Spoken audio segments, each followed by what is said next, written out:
비상계엄 사태를 수사하는 검찰 특별수사본부가 윤석열 대통령을 사실상 내란의 수괴로 판단하고 있는 것으로 파악됐습니다.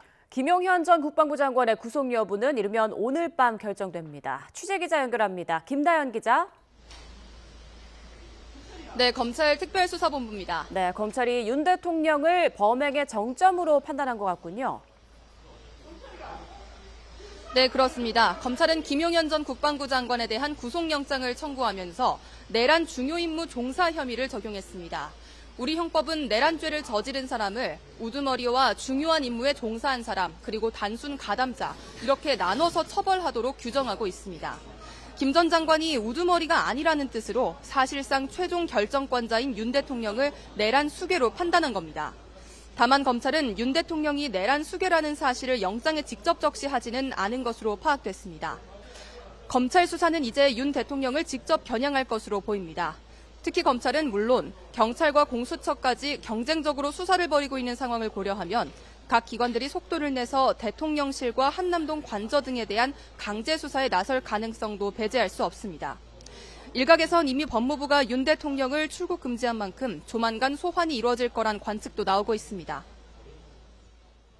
김용현 전 국방부 장관의 구속 여부는 이르면 오늘 결정되죠?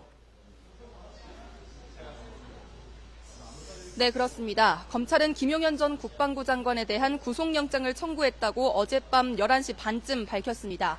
30분쯤 뒤 서울중앙지방법원도 김용현 전 국방부 장관에 대한 구속 전 피의자 신문 일정을 곧바로 공지했습니다. 오늘 오후 3시 남천규 영장전담 부장판사가 김 전 장관과 검찰 측의 입장을 각각 듣고 이르면 오늘 밤 구속 여부를 결정할 전망입니다. 검찰은 김 전 장관이 윤석열 대통령과 공모해 국헌 문란 목적의 내란을 저질렀다고 보고 있는데요. 김 전 장관의 신병을 확보한 뒤 윤 대통령으로부터의 지시 내용 등을 집중해서 추궁할 것으로 보입니다. 네, 또 검찰이 오늘도 관계자 소환에 속도를 낸다고요. 네, 검찰은 오늘 여인형 국군 방첩사령관을 소환 조사할 예정입니다.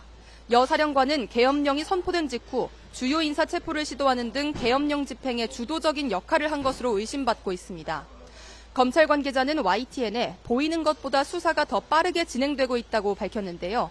사안의 중대성 등을 고려해 진술 확보와 신병 확보, 물적 증거 수집에 속도를 내는 모습입니다. 검찰은 어제 국군 방첩사령부 등에 대한 압수수색을 진행하고 곽종근 전 육군 특전사령관도 참고인 신분으로 불러 조사했습니다. 지금까지 검찰 특별수사본부에서 YTN 김다현입니다.